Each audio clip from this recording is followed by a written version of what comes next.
friends, allow us to sort of flip the program because of time.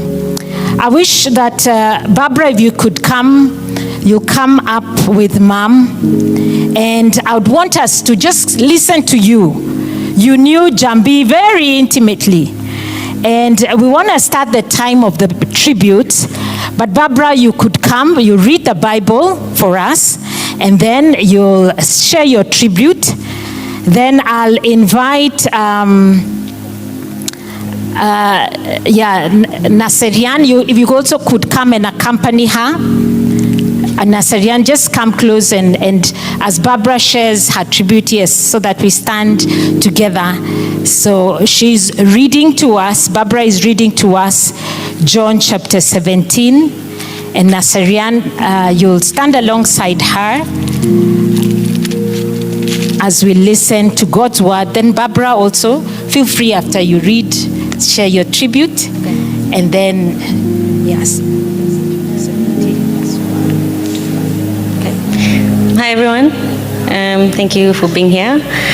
So John 17 verse 1 to 5, after Jesus said this, he looked toward heaven and prayed, Father, the hour has come, glorify your Son, that your Son may glorify you. For you granted him authority over all people, that he might give eternal life to all those you have given him. Now this is eternal life, that they know you, the only true God, and Jesus Christ, whom you have sent. I have brought you glory, and now, Father, glorify me in your presence with the glory I had with you before the world began. So I'll just go straight into my tribute, together with Mom. So Jahmby and I, we grew up together. She was my sister. She was a phenomenal woman, and her spirit touched us all. I still can't believe she's not here with us. I still hear her laughter and her jokes in the background. So I'm just hoping or wishing that this is just a terrible dream. So since childhood, Jahmby faced life's challenges with the heart of a lioness and the grace of a queen. She never allowed adversity to wear her down. Instead, she fought fiercely, always emerging stronger. Her optimism was unshakable, and she had a unique gift for seeing the glass half full, no matter the circumstance. Njambi was more than just a daughter and a sister. She was our protector. As a sister, I remember her vigilance. Whenever I went out, she would ask for phone numbers for the people that I was going to meet, so that if I didn't come back home on time, she would call them. She was my biggest cheerleader, and her pride in all my wins was boundless. She was my best friend. She was the person I spoke to every morning, and we would talk about every single detail of our lives. We used to call each other Bebe, because we saw each other as precious gifts to be loved and cared for deeply. In our family, Jahmby was the comedian. She lightened our lives with her humor. So when my grandma passed away, we used to call her Mummy. Jahmby made our grief bearable. She used to mimic Mummy's voice, share jokes about her, and I can still hear her teasing about how Mummy would always make our favorite chips and eggs, especially when I asked for them, because I was the last one. Jahmby was our guide in so many ways. She taught us the latest shang and made us laugh with her explanations. In our lowest moments, she sat with us in our pain until it faded. She made us believe in ourselves even when we doubted. Jahmby will miss you beyond words can explain.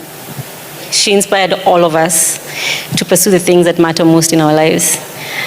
She's left a really big gap in our hearts and in our lives, and no one will ever be able to fill those shoes. The only comfort we find is knowing that she's free from pain. She's reunited with my grandma, Mummy, and they're sharing stories once more. Jahmby will always love you now and forever, our queen. Thank you.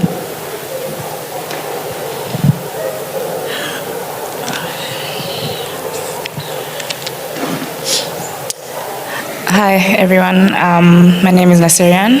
I'm Jahmby's younger sister. I'll be reading also on behalf of her other sister, Aika, who unfortunately couldn't make it. There are so many things we wished happened differently. There are so many things we should have done differently. In the gentle embrace of memory, we find solace in the beauty of your spirit. With each passing moment, we are reminded of the radiance you brought into our lives, like a beacon of light in the darkest of nights. Njambi, your presence was a soothing balm to our souls, a melody that danced through our hearts with grace and elegance. Your kindness knew no bounds, and your gentle touch left an indelible mark on all who were fortunate enough to know you. As the rays of the sun kissed your face, they reflected the warmth and compassion that flowed endlessly from within you. Your smile, a canvas of joy, painted the world in hues of happiness, and your laughter echoed like music, filling every corner with its infectious melody. Though the shadows of pain may have clouded your path, your spirit remained resilient, your courage unwavering. Endometriosis may have taken its toll on your body, but it could never dim the light of your soul, which shone brightly until the very end. Memories of our moments together are etched into the fabric of my being, each one a precious gem in the tapestry of our shared journey. From the days spent by your side, doing homework as you hosted your radio show, to the weekends filled with laughter, good food, and endless joy, to the very first concert you took me to always being there at a moment's notice. Every memory is a testament to the love we shared. You deserve so much more than the hand fate dealt you. But even in the face of adversity, you remain steadfast in your grace and dignity, teaching us the true meaning of strength and resilience. Though you may no longer walk among us, your spirit lives on in every gentle breeze, in every ray of sunlight, and in the hearts of all who were touched by your love. Rest in peace, dear sister, knowing that your beautiful soul will forever be cherished and remembered with love. Aika shared something really sweet. She said, I see you every time I see myself. I hear your voice as your mother speaks to me. I see your warmth in Barbara's eyes. I feel your spirit when I talk to Naran. I just want you to know that I love you, always have and always will, with all our love. Naran and Aika Koikai. Thank you very much. Let's give them a hand clap. Thank you for your written tributes. We appreciate very, very much. And like we said, Jahmby has touched the lives of so many of us. And if we were to all be given a time to share, it would take weeks on end.